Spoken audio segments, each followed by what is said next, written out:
Learn Punjabi with Jagjit sir इस channel which आप सब का एक बार फिर स्वागत है। इस तो पहला वीडियो आप जी देखो, मैं आपको बेनती करता हाँ कि नवीं वीडियो समय सिर प्राप्त करने लिए साडे चैनल को सबसक्राइब करो, नाल ही बैल आइकॉन के बटन को दबाओ। जेकर यह वीडियो आपको पसंद आए तो लाइक करो तो इस वीडियो को होरां नाल वध तो वध शेयर करो। हेलो स्टूडेंट्स, जी आयां नूं पैडागोजी ऑफ लैंग्वेज डेवलपमेंट विच यानी भाषा के सिक्ख्या शास्त्र विच जो साडा अज का नुकता है वो है भाषा सिखण लई व्याकरण की भूमिका। जो असीं भाषा सिखाउने आ तो भाषा सिखाउण दे प्रोसैस विच उस प्रक्रिया विच व्याकरण की की भूमिका है, असीं उस बारे यह सारा जो अज का चर्चा है, अज की चर्चा है, यह असीं करन जा रहे हैं। भाषा की है इस बारे असीं पहले गल कर चुके हैं भी लिखित जां मौखिक रूप में अपने विचारों का आदान प्रदान करना जां उसका संचार करना। जे असी उन्हां विचारों विच जे शुद्धता की वरतों नहीं करांगे तो वो जो भाषा है वो एक म्यारी यानी स्टैंडर्ड वाली पद्धर वाली भाषा नहीं बनेगी, वो एक आम जां एक बहुत लो टाइप की निगरती हुई भाषा बन जाएगी। इस करके जो भाषा सीखण समय व्याकरण सिखाउण की जो अहमियत है असी अज उस बारे गल करनी इत्थे जरूरी समझते हैं। जो असी भाषा के महत्व बारे गल करते हैं तो सानू पता है भी व्याकरण की जो सिक्ख्या है वो भाषा की शिक्षा यानी लैंग्वेज नू सिखाउण समय जो व्याकरण की सिक्ख्या जे वो ना होवे तो भाषा अशुद्ध होकर रह जाती है। इस करके व्याकरण की सिक्ख्या जो है भाषा सिक्ख्या का बहुत इंपोर्टेंट पार्ट है, वो अहम अंग है। इस तरह भाषा नू शुद्ध बनाउण लई व्याकरण का प्रयोग किया जाता है, बच्चों को सिखाया जाता है। भावें बच्चा अपनी माँ कोलों अपने आले दुआले कोलों अपनी मात भाषा सीखता है और सीख के उसका अनुकरण करके उसकी नकल उसको इमिटेट करके उसनू अंदर ग्रहण करता, उसनू बोलन लग पैंदा है। भावें उस विच व्याकरण दीयां अशुद्धियां दी संभावनावां घट हुंदियां, परंतु जद तक उस बच्चे नू व्याकरण दे शुद्ध वाक विन्यास वाल या व्याकरण के नियमां बारे नहीं दस्सिया जाता, उसके शास्त्र बारे नहीं पढ़ाया जाता, वो जीवन में उस भाषा का शुद्ध प्रयोग करना नहीं सीख सकता। इसका मतलब है भी व्याकरण जो है भाषा नू शुद्ध बनाउण अते शुद्ध रूप में सिखाउण दा एक अहम टूल है, एक औजार है, एक साधन है। और इस व्याकरण तो बिना भाषा का ज्ञान अधूरा ज्ञान है। जिदा मैं पहले दस्सिया भी माँ बोली विच बच्चा सीखते जाता अपने परिवेश तो, अपने आले दुआले तो, अपने सराउंडिंग तो, परंतु उस विच शुद्धता है या नहीं इसनों असी पक्का नहीं कर सकते। हाँ, जे बच्चा थोड़ा वड्डा होकर व्याकरण के शुद्ध नियम सीखता है तो उसनों पता लगता है कि मेरी माँ की बोली विच या मेरी माँ बोली च जो मेरे उच्चारण प्रोनंसिएशन है उहदे विच किहड़ियां अशुद्धियां ने, किहड़ियां कमियां जो मैं भाषा के व्याकरण के पद्धर ते उसनों शुद्ध करना है। तो इसलिए बच्चा जिहड़ा आप मेहनत करता है उस लिए आप जुगत लगाता है तो भाषा नूं शुद्ध बोल के अपनी बोल चाल नूं, अपनी पंजाबी या कोई भी भाषा नूं वो प्रभावशाली या संचार योग बना सकता है। इस करके भाषा विच व्याकरण की बहुत ज़्यादा अहमियत है। ये तो हुणी गल कीती भी मात भाषा तो बच्चा बोल चाल तो सीख लैंदा है और उसनों सारी उम्र ताउम्र उसनों निभा सकता है, परंतु उसका जो वाचन है, जो बोलने का तरीका है, जो शब्दों के उच्चारण का या जो एक्सेंट है कि वो शुद्ध है कि नहीं है, उसका कौशल जो उसकी जो स्किल है बिना व्याकरण तो भाषा की स्किल नहीं आ सकती। इस करके भावें बच्चा मात भाषा भी सीख भी जाता है, जे उसनों व्याकरण के नियमों का नहीं पता तो भाषा का वाचन कौशल यानी इसका मतलब है उसनों स्पीकिंग स्किल नहीं आ सकती। उस तो बाद जो असी व्याकरण विच देखते हाँ भी व्याकरण विच की हुंदा है, व्याकरण विच शब्दों के संगठन की व्याख्या की जाती है भी किहड़े शब्द इस भाषा के ने, उस विच पहला की रखा जाएगा, उस शब्द को की कहा जाता है, उस तो बाद किस किस तरह के शब्दों का विन्यास जब प्रोग्रामिंग है वाक की वो किस तरह की होगी। वाक नूं शुद्ध बनाने के कार्य विच भाषा के शब्द संगठन की व्याख्या की जाती है भी भाषा का शब्दों का यानी कित्थे नाम है, कित्थे पड़नाम है, नाम के नाल क्रिया किस तरह की आएगी, सहायक क्रिया आखिर में जी लगती है उसका किस तरह रूप चेंज होएगा। जितने भी भाषा संगठन के कारज नियम ने उन्हां सब की इत्थे सिखलाई व्याकरण के राही ही बच्चे को दी जा सकती है। तो वाक रचना किस तरह शुद्ध होगी, वाक किस तरह शुद्ध मनाया जाएगा ताकि जो भावां का जो ਪ੍ਰਸਾਰਣ ਹੈ ਅਗਲੇ ਸੁਣਨ ਵਾਲੇ ਤੱਕ, ਉਸ ਨੂੰ ਸਮਝਣ ਵਾਲੇ ਤੱਕ ਉਹ ਕਿਸ ਤਰ੍ਹਾਂ ਹੋ ਰਿਹਾ ਹੈ। ਵਿਆਕਰਣ ਦੇ ਬਾਰੇ ਚਰਚਾ ਕਰਨ ਤੋਂ ਪਹਿਲਾਂ ਸਾਨੂੰ ਇਸ ਦੇ ਅਰਥਾਂ ਦਾ ਗਿਆਨ ਹੋਣਾ ਬਹੁਤ ਜ਼ਰੂਰੀ ਹੈ ਵੀ ਵਿਆਕਰਣ ਕਹਿੰਦੇ ਕਿਹਨੂੰ ਨੇ। ਆਪਣੇ ਪੇਪਰ ਵਿੱਚ ਤੁਸੀਂ ਸਭ ਤੋਂ ਪਹਿਲੇ ਇਸ ਦੀ ਇੰਟਰੋਡਕਸ਼ਨ ਦਿਓਗੇ ਕਿ ਵਿਆਕਰਣ ਕੀ ਚੀਜ਼ ਹੈ ਔਰ ਵਿਆਕਰਣ ਦਾ ਭਾਸ਼ਾ ਦੇ ਅਧਿਆਪਨ ਵਿੱਚ, ਭਾਸ਼ਾ ਦੇ ਸਿੱਖਣ ਵਿੱਚ, ਸਿੱਖਿਆ ਵਿੱਚ ਕੀ ਮਹੱਤਵ ਹੈ, ਕੀ ਯੋਗਦਾਨ ਹੈ। ਉਸ ਤੋਂ ਬਾਅਦ ਅਸੀਂ ਦੂਜੇ ਪੈਰੇ ਤੋਂ ਅਸੀਂ ਲਿਖਾਂਗੇ ਵੀ ਭਾਸ਼ਾ ਵਿੱਚ ਵਿਆਕਰਣ ਦਾ ਕੀ ਅਰਥ ਹੈ। ਅਸੀਂ ਲਿਖਾਂਗੇ ਵੀ ਵਿਆਕਰਣ ਇੱਕ ਸ਼ਾਸਤਰ ਹੈ, ਇੱਕ ਭਾਸ਼ਾ ਸ਼ਾਸਤਰ ਹੈ, ਇੱਕ ਇਸ ਤਰ੍ਹਾਂ ਦਾ ਵਿਗਿਆਨਿਕ ਨਿਯਮਾਂ ਦਾ ਭੰਡਾਰ ਹੈ, ਸ਼ਾਸਤਰ ਹੈ ਜੋ ਬੱਚੇ ਨੂੰ ਸ਼ੁੱਧ ਬੋਲਣਾ, ਸ਼ੁੱਧ ਪੜ੍ਹਨਾ ਔਰ ਸ਼ੁੱਧ ਲਿਖਣਾ ਸਿਖਾਉਂਦਾ ਹੈ। ਦੁਬਾਰਾ ਵੀ ਜਦੋਂ ਅਸੀਂ ਵਿਆਕਰਣ ਦੇ ਅਰਥ ਕਰਦੇ ਹਾਂ, ਵਿਆਕਰਣ ਕਿਸ ਨੂੰ ਕਿਹਾ ਜਾਂਦਾ ਹੈ? ਅਸੀਂ ਕਹਿੰਦੇ ਹਾਂ ਕਿ ਜੋ ਵਿਆਕਰਣ ਹੈ ਉਹ ਭਾਸ਼ਾ ਦੇ ਨਿਯਮਾਂ ਦਾ, ਭਾਸ਼ਾ ਦੇ ਸ਼ੁੱਧ ਨਿਯਮਾਂ ਦਾ ਸ਼ਾਸਤਰ ਹੈ, ਜਿਸ ਦੇ ਆਧਾਰ ਤੇ, ਜਿਸ ਦੀ ਅਭਿਆਸ ਨਾਲ, ਜਿਸ ਦੀ ਟ੍ਰੇਨਿੰਗ ਨਾਲ ਬੱਚਾ ਆਪਣੀ ਮਾਤ ਬੋਲੀ ਨੂੰ, ਆਪਣੀ ਭਾਸ਼ਾ ਨੂੰ ਸ਼ੁੱਧ ਬੋਲਣਾ ਸਿੱਖਦਾ ਹੈ, ਸ਼ੁੱਧ ਪੜ੍ਹਨਾ ਸਿੱਖਦਾ ਹੈ ਔਰ ਸ਼ੁੱਧ ਲਿਖਣਾ ਸਿੱਖਦਾ ਹੈ। ਜੋ ਵਿਆਕਰਣ ਸ਼ਬਦ ਹੈ ਦਰਅਸਲ ਇਹ ਸੰਸਕ੍ਰਿਤ ਵੱਲੋਂ ਆਇਆ ਸ਼ਬਦ ਹੈ, ਇਹ ਸੰਸਕ੍ਰਿਤ ਤੋਂ ਲਿਆ ਗਿਆ ਸ਼ਬਦ ਹੈ, ਜਿਸ ਦਾ ਮਤਲਬ ਹੈ, ਵਿਆਕਰਣ ਦਾ ਮਤਲਬ ਹੈ ਵੀ ਪਹਿਲੇ ਜੋ ਸ਼ਬਦ ਨੇ, ਜੋ ਵਾਕ ਨੇ, ਜੋ ਵਾਕਾਂ ਦੀ ਰਚਨਾ ਹੈ, ਯਾਨੀ ਜੋ ਵੀ ਵਿਆਕਰਣ ਦੇ ਮੁੱਖ ਨਿਯਮ ਨੇ, ਮੁੱਖ ਅੰਗ ਨੇ, ਅਸੀਂ ਉਹਨਾਂ ਦਾ ਵਿਸ਼ਲੇਸ਼ਣ ਕਰਦੇ ਹਾਂ।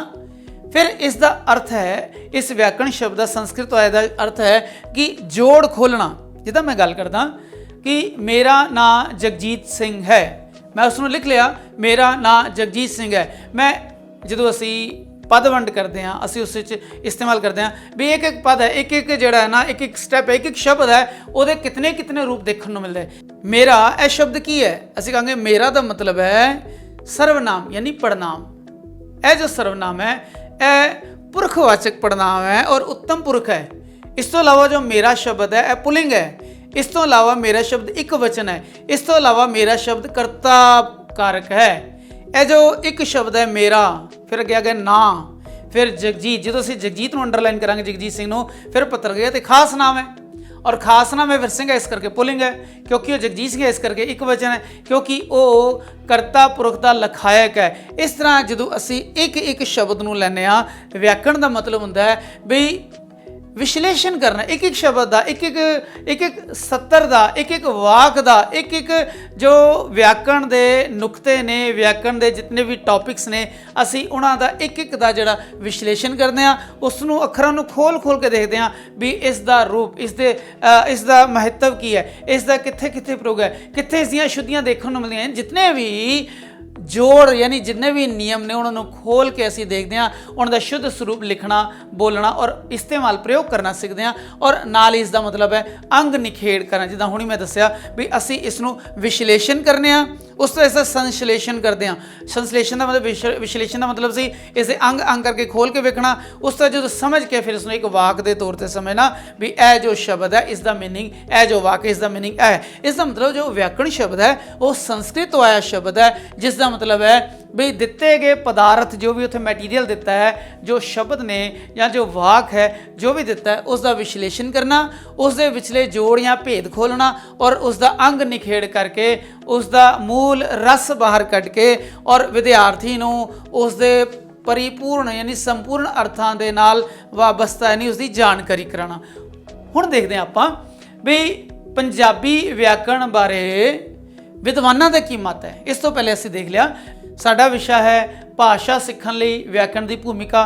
ਪਹਿਲੇ ਅਸੀਂ ਦੱਸਿਆ ਵੀ ਵਿਆਕਰਣ ਦੀ ਕੀ ਭੂਮਿਕਾ ਹੈ, ਬਹੁਤ ਅਹਿਮ ਅੰਗ ਹੈ, ਭਾਸ਼ਾ ਨੂੰ ਸ਼ੁੱਧ ਬਣਾਉਣ ਲਈ ਵਰਤਿਆ ਜਾਂਦਾ ਹੈ ਔਰ ਮਾਤ ਭਾਸ਼ਾ ਤੋਂ ਬੋਲਚਾਲ ਸਿੱਖਦਾ ਹੈ। ਪਰ ਜੋ ਵਾਚਨ ਸ਼ੁੱਧਤਾ ਦਾ ਕੌਸ਼ਲ ਹੈ, ਜੋ ਸਪੀਕਿੰਗ ਸਕਿੱਲ ਹੈ, ਜੋ ਵਾਚਨ ਸਕਿੱਲ ਹੈ, ਵਾਚਨ ਕੌਸ਼ਲ ਹੈ, ਉਸ ਨੂੰ ਨਹੀਂ ਆ ਸਕਦਾ ਜਦ ਤੱਕ ਕਿ ਉਹ ਵਿਆਕਰਣ ਦੇ ਨਿਯਮਾਂ ਦੀ ਪੂਰੀ ਜਾਣਕਾਰੀ ਨਹੀਂ ਲੈ ਲੈਂਦਾ। ਉਸ ਤੋਂ ਬਾਅਦ ਇਸ ਵਿੱਚ ਸ਼ਬਦ ਸੰਗਠਨ ਦੀ ਜੋ ਵਾਕ ਬਣਤਰ ਹੈ, ਸ਼ਬਦ ਬਣਤਰ ਹੈ, ਜੋ ਧੁਨੀ ਬਣਤਰ ਹੈ, ਜਿਸ ਨੂੰ ਅਸੀਂ ਭਾਸ਼ਾ ਦਾ ਧੁਨੀ ਸ਼ਾਸਤਰ ਵੀ ਕਹਿ ਸਕਦੇ ਹਾਂ ਜਾਂ ਇਸ ਨੂੰ ਅਸੀਂ ਭਾਸ਼ਾ ਵਿਗਿਆਨ ਵੀ ਕਹਿ ਸਕਦੇ ਹਾਂ, ਅਸੀਂ ਉਸ ਬਾਰੇ ਮੁੱਢਲੀ ਜਾਣਕਾਰੀ ਸਕੂਲ ਲੈਵਲ ਤੇ ਬੱਚਿਆਂ ਨੂੰ ਦੇਣੀ ਹੈ। ਇਸ ਤੋਂ ਬਾਅਦ ਅਸੀਂ ਪੜ੍ਹਿਆ ਸੀ ਵੀ ਇਸ ਦੇ ਅਰਥ ਕੀ ਨੇ ਵਿਆਕਰਣ ਦੇ। ਉਸ ਤੋਂ ਬਾਅਦ ਅਸੀਂ ਹੁਣ ਪੜ੍ਹ ਰਹੇ ਹਾਂ ਵੀ ਪੰਜਾਬੀ ਦੇ ਵਿਆਕਰਣ ਦੀ ਜੋ ਭੂਮਿਕਾ ਹੈ, ਪੰਜਾਬੀ ਵਿੱਚ ਵਿਆਕਰਣ ਦਾ ਜੋ ਮਹੱਤਵ ਹੈ, ਉਸ ਬਾਰੇ ਗੱਲ ਕਰਦੇ ਹਾਂ। ਜਦੋਂ ਅਸੀਂ ਪੰਜਾਬੀ ਵਿਆਕਰਣ ਦੀ ਗੱਲ ਕਰਦੇ ਹਾਂ ਸਾਨੂੰ ਪਤਾ ਹੋਣਾ ਚਾਹੀਦਾ ਹੈ ਕਿ ਇਹ ਜੋ ਭਾਸ਼ਾ ਹੈ ਪੰਜਾਬੀ ਇਹ ਮਾਡਰਨ ਇੰਡੀਅਨ ਲੈਂਗੁਏਜ ਵਿੱਚ ਆਉਂਦੀ ਹੈ, ਯਾਨੀ ਜੋ ਆਰੀਏ ਭਾਸ਼ਾਵਾਂ ਨੇ ਉਹਨਾਂ ਵਿੱਚ ਮੌਜੂਦਾ ਆਧੁਨਿਕ ਵਰਤਮਾਨ ਭਾਸ਼ਾਵਾਂ ਵਿੱਚੋਂ ਇੱਕ ਭਾਸ਼ਾ ਜੋ ਹੈ ਇਹ ਪੰਜਾਬੀ ਭਾਸ਼ਾ। ਇਸ ਨੂੰ ਮਾਡਰਨ ਇੰਡੀਅਨ ਲੈਂਗੁਏਜਸ ਵਿੱਚ ਇਸ ਨੂੰ ਸ਼ਾਮਿਲ ਕੀਤਾ ਜਾਂਦਾ ਹੈ, ਯਾਨੀ ਵਰਤਮਾਨ ਭਾਰਤੀ ਆਰੀਆ ਭਾਸ਼ਾਵਾਂ ਵਿੱਚ ਸ਼ਾਮਿਲ ਕੀਤਾ ਜਾਂਦਾ ਹੈ, ਕਿਉਂਕਿ ਪੰਜਾਬੀ ਭਾਸ਼ਾ ਦਾ ਜੋ ਪਿਛੋਕੜ ਹੈ ਉਹ ਬਹੁਤ ਜ਼ਿਆਦਾ ਪੁਰਾਣਾ ਨਹੀਂ ਹੈ। ਇਸ ਕਰਕੇ ਇਸ ਦੇ ਵਿਆਕਰਣ ਦਾ ਵੀ ਜੋ ਪਿਛੋਕੜ ਹੈ ਉਹ ਬਹੁਤ ਜ਼ਿਆਦਾ ਪੁਰਾਣਾ ਹੈ। ਜਿਸ ਤਰ੍ਹਾਂ ਸਾਡੇ ਸੰਸਕ੍ਰਿਤ, ਉਸ ਤੋਂ ਬਾਅਦ ਹਿੰਦੀ, ਜੋ ਇਹਨਾਂ ਦੇ ਵਿਆਕਰਣ ਨੇ ਕਾਫੀ ਪੁਰਾਤਨ ਨੇ ਔਰ ਬੜੇ ਵੱਡੇ ਦਾਰਸ਼ਨਿਕਾਂ ਚਿੰਤਕਾਂ ਦੁਆਰਾ ਇਹਨਾਂ ਦੇ ਨਿਯਮਾਂ ਦੀ ਸਥਾਪਨਾ ਕੀਤੀ ਗਈ ਹੈ। ਔਰ ਜੋ ਪੰਜਾਬੀ ਦਾ ਵਿਆਕਰਣ ਹੈ ਕੁਝ ਕੁ ਹਿੰਦੀ ਦੇ ਵਿਆਕਰਣ, ਸੰਸਕ੍ਰਿਤ ਦੇ ਵਿਆਕਰਣ ਤੇ ਆਧਾਰਿਤ ਹੈ ਔਰ ਕੁਝ ਕੁ ਅੰਗਰੇਜ਼ੀ ਵਿੱਚੋਂ ਜੋ ਵਿਆਕਰਣ ਆਇਆ ਹੈ ਅਸੀਂ ਉਸ ਦੇ ਜੋ ਆਧਾਰ ਬਿੰਦੂ ਨੇ, ਜੋ ਬੇਸਿਕ ਪੁਆਇੰਟਸ ਨੇ, ਅਸੀਂ ਉਹਨਾਂ ਨੂੰ ਲੈ ਕੇ ਪੰਜਾਬੀ ਦੇ ਵਿਆਕਰਣ ਨੂੰ ਰਚਿਆ ਹੈ, ਇਸ ਤਰ੍ਹਾਂ ਅਸੀਂ ਕਹਿ ਸਕਦੇ ਹਾਂ। ਜਦੋਂ ਅਸੀਂ ਪੰਜਾਬੀ ਦੇ ਮੁੱਢਲੇ ਵਿਆਕਰਣ ਦੀ ਗੱਲ ਕਰਦੇ ਹਾਂ, ਜਿਹੜੀਆਂ ਇਸਨੇ ਪੁਸਤਕਾਂ ਜਾਂ ਵਿਆਕਰਣ ਪੁਸਤਕਾਂ ਛਾਪੀਆਂ ਗਈਆਂ ਉਹ ਕਿਸੇ ਪੰਜਾਬੀ ਸਾਹਿਤਕਾਰ, ਪੰਜਾਬੀ ਵਿਦਵਾਨ ਜਾਂ ਚਿੰਤਕ ਨੇ ਨਹੀਂ ਛਾਪੀਆਂ, ਸਗੋਂ ਅੰਗਰੇਜ਼ੀ ਮਾਧਿਅਮ ਵਿੱਚ ਅੰਗਰੇਜ਼ਾਂ ਨੇ ਇਸ ਦਾ ਅਧਿਐਨ ਕੀਤਾ ਔਰ ਉਸ ਬਾਰੇ ਕਿਤਾਬਾਂ ਛਾਪੀਆਂ।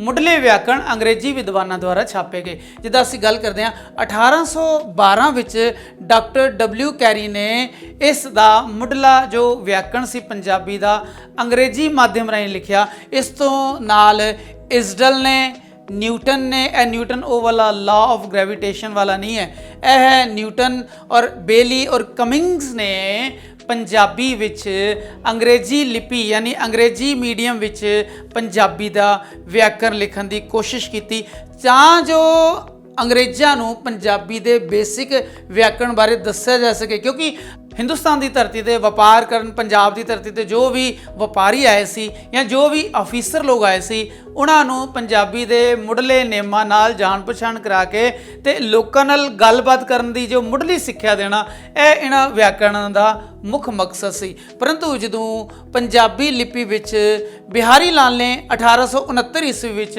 ਪੰਜਾਬੀ ਦਾ ਪਹਿਲਾ ਵਿਆਕਰਣ ਲਿਖਿਆ ਤੇ ਉਸ ਨੂੰ ਸਭ ਤੋਂ ਪਹਿਲਾ ਵਿਆਕਰਣ 1869 ਈਸਵੀ ਵਾਲੇ ਬਿਹਾਰੀ ਲਾਲ ਦੇ ਲਿਖੇ ਨੂੰ ਮੰਨਿਆ ਜਾਂਦਾ ਹੈ। ਇਸ ਤੋਂ ਇਲਾਵਾ ਮੋਹਨ ਸਿੰਘ ਨੇ ਪੰਜਾਬੀ ਵਿਆਕਰਣ ਬੋਧ ਨਾਮ ਦੀ ਇੱਕ ਵਿਆਕਰਣ ਦੀ ਮੁੱਢਲੀ ਪੁਸਤਕ ਲਿਖੀ ਔਰ ਰਾਮ ਸਿੰਘ ਨੇ ਵੱਡਾ ਵਿਆਕਰਣ ਨਾਮ ਤੇ 2 ਭਾਗਾਂ ਵਿੱਚ ਵਿਆਕਰਣ ਦੀ ਪੁਸਤਕ ਦੀ ਰਚਨਾ ਕੀਤੀ। ਕਿਉਂਕਿ 2 ਭਾਗਾਂ ਵਿੱਚ ਸੀ, ਇਸ ਦਾ ਮਤਲਬ ਹੈ ਵੀ ਇਸ ਵਿੱਚ ਵਿਆਕਰਣ ਦੇ ਸਾਰੇ ਭੇਦਾਂ ਦਾ ਬੜੇ ਵਿਸਤਾਰ ਨਾਲ, ਇੱਕ ਇੱਕ ਭੇਦ ਦਾ, ਇੱਕ ਇੱਕ ਨੁਕਤੇ ਦਾ ਬੜੇ ਵਿਸਤਾਰ ਨਾਲ ਵਰਣਨ ਸੀ ਔਰ ਹਰ ਅੰਗ ਨੂੰ ਬੜੇ ਵਿਸਤਾਰ ਨਾਲ ਲਿਖਿਆ ਸੀ ਔਰ ਬੜਾ ਉੱਤਮ, ਉਸ ਸਮੇਂ ਦਾ ਬੜਾ ਉੱਤਮ ਵਿਆਕਰਣ ਦਾ ਇੱਕ ਕੋਸ਼ ਮੰਨਿਆ ਜਾ ਸਕਦਾ ਜਾਂ ਵਿਆਕਰਣ ਦੀ ਪੁਸਤਕ ਮੰਨੀ ਜਾਂਦੀ ਹੈ ਰਾਮ ਸਿੰਘ ਜੀ ਦੁਆਰਾ ਲਿਖੀ ਵੱਡਾ ਵਿਆਕਰਣ।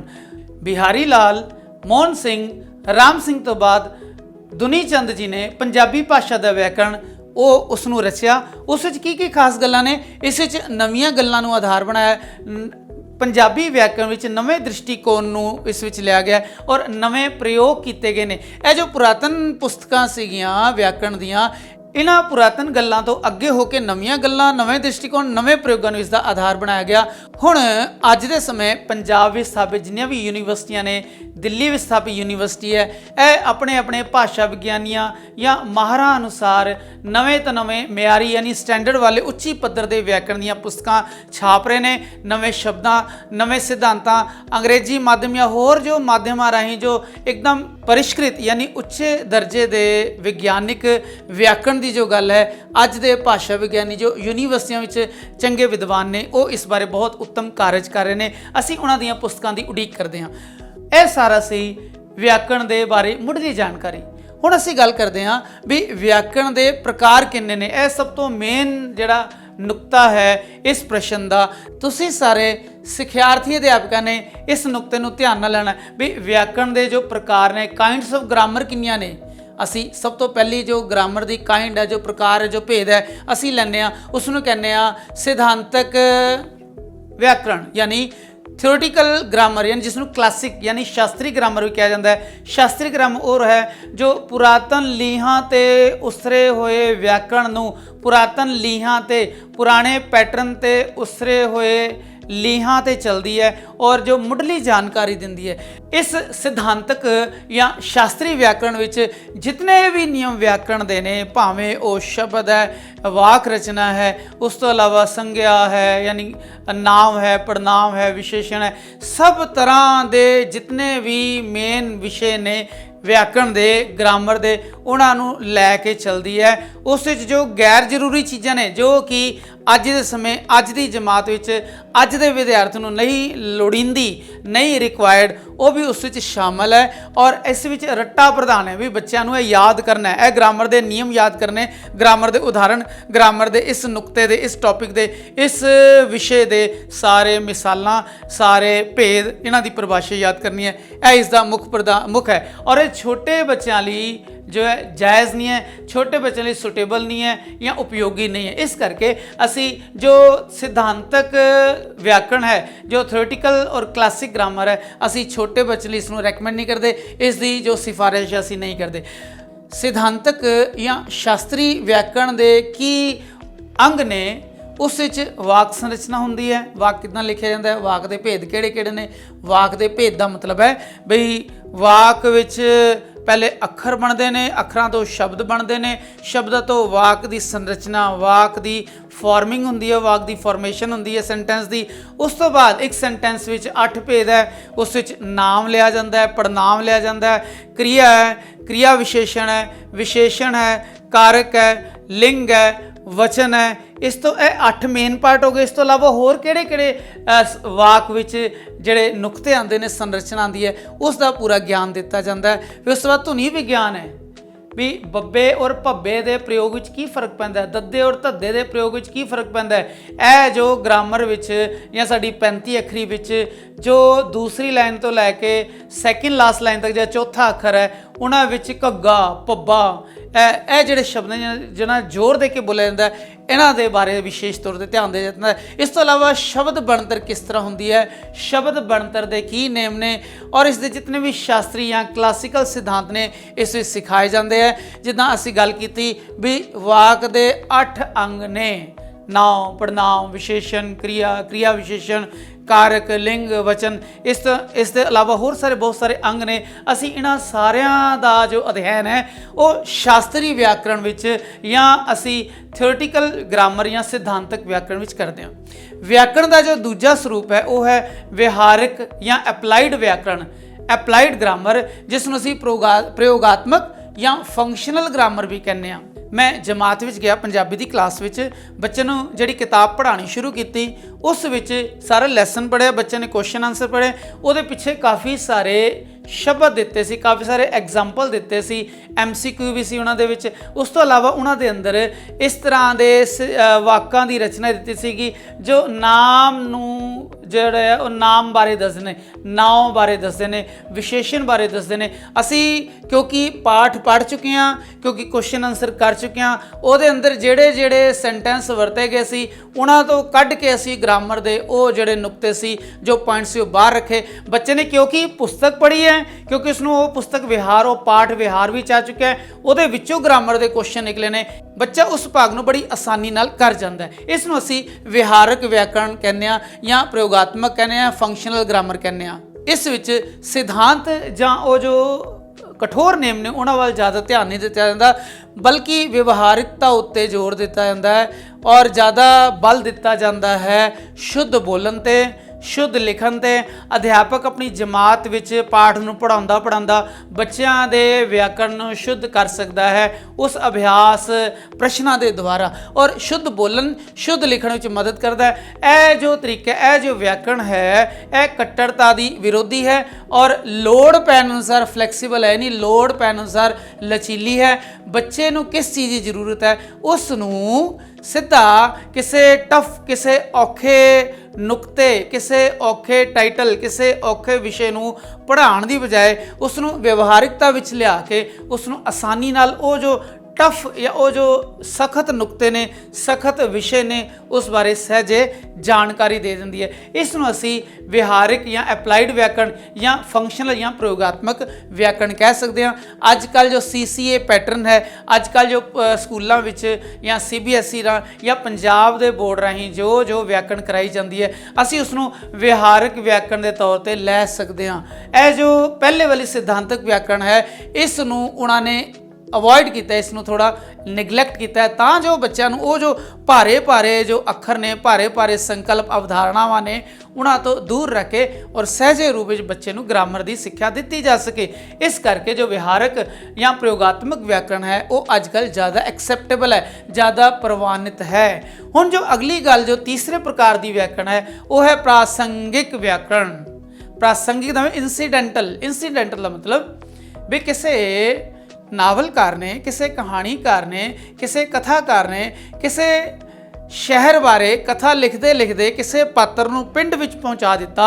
उस पिंड विच जाके जदों नावल का प्रसंग या दृश्य बदलता है, उस विच पेंडू लोग आते हैं। हुण उस जो उस समय भाषा बोली जा रही है किसी पेंडू द्वारा, किसी शहरी द्वारा, उस विच उस पेंडू भाषा दे नाल रलदा पैराडाइम हुंदा है। वो शब्द जिहड़े कि एक कित्ते नाल संबंधित है। जिद्दां असीं किसी ड्राइवर नूं मिलदे आ, जदों साडे नाल बोलदा है ना, ਜਿਹੜੇ ਉਹਦੇ ਸ਼ਬਦਾਂ ਦੀ ਚੋਣ ਹੈ, ਭਾਵੇਂ ਘਰ ਦੀ ਗੱਲ ਗ੍ਰਸਤੀ ਦੀ ਗੱਲ ਕਰਦਾ ਪਰ ਉਹਦੇ ਵਿੱਚੋਂ ਉਹਦੀ ਡਰਾਈਵਰੀ ਦੇ ਜਿਹੜੇ ਸ਼ਬਦ ਜਾਂ ਸ਼ਬਦਾਵਲੀ ਹੈ ਉਹ ਜ਼ਿਆਦਾ ਪ੍ਰਯੋਗ ਹੋਇਆ। ਇਹਦਾ ਮਤਲਬ ਉਹਦਾ ਪੈਰਾਡਾਈਮ ਹੈ, ਉਹਦਾ ਇੱਕ ਸ਼ਬਦ ਖੇਤਰ ਹੈ ਵੀ ਉਹ ਆਪਣੇ ਸ਼ਬਦਾਂ ਨੂੰ ਡਰਾਈਵਰੀ ਦੇ ਸ਼ਬਦਾਂ ਨੂੰ ਆਪਣੇ ਘਰੋਗੀ ਬੋਲਚਾਲ ਵਿੱਚ ਵਰਤ ਲੈਂਦਾ। ਇਸ ਤਰ੍ਹਾਂ ਕੋਈ ਕਿਸਾਨ ਹੈ, ਇਸ ਤਰ੍ਹਾਂ ਕੋਈ ਯੋਧਾ ਜਾਂ ਕੋਈ ਸਿਪਾਹੀ ਹੈ, ਉਹ ਆਪਣੇ इलाके अपने कित्ते दे शब्दां नूं अपनी घर की भाषा में बोल जाता है। असी इन्हां नूं प्रासंगिक व्याकरण में लिख सकते हैं, उस विच लै सकते हैं। इंसीडेंटल व्याकरण ग्रामर है, इस विच शुद्ध ते स्पष्ट प्रगटाव उत्ते ज़्यादा बल दिता जाता है। शुद्ध ते स्पष्ट प्रगटाव उत्ते ज़्यादा बल दे। यह जो सिद्धांतक या क्लासिकल ग्रामर है, इस विच भी शुद्ध ते स्पष्ट प्रगटाव वल वधेरे बल दिता जाता है। प्रासंगिक व्याकरण विच वधेरे भाषाई अशुद्धियां हुंदियां ने, क्योंकि चल रहे कथा विच या कहानी या नाटक विच चल रहे प्रसंग के अनुसार जिहड़ी भाषा इस्तेमाल की जाती है वो उस रचना विच प्रभाव पैदा करने लई की जाती है, उस विच ज़्यादा बल देने लई, उसनूं रोचक बनाने लई की जाती है। इस करके ऐसे शब्द, ऐसी शब्दावली, ऐसी वाक बनतर की वरतों की जाती है जो कि शुद्ध म्यारी स्टैंडर्ड वाली ग्रामर तो मेल नहीं खाती, मेच नहीं खाती, परंतु उस नावल, उस कहानी, उस कथा विच वो सुटेबल है, उस दे लायक है। इस करके प्रासंगिक व्याकरण की गल भी है। परंतु जो प्रासंगिक व्याकरण है इसनूं असी फॉर्मल व्याकरण या इसनूं असी आम पुस्तकी व्याकरण में शामिल नहीं कर सकते। ऐसी साडी व्याकरण दे विच भाषा सीखण दे विच व्याकरण की भूमिका। इस तो बाद असी व्याकरण दे पंजाबी व्याकरण दे होर किहड़ियां गल्लां ने उस बारे चर्चा करते हैं। नवीं वीडियो समय सिर प्राप्त करने लिए साडे चैनल को सबसक्राइब करो, नाल ही बैल आइकॉन के बटन को दबाओ। जेकर वीडियो आपको पसंद आए तो लाइक करो तो इस वीडियो को होरां नाल वध तो वध शेयर करो।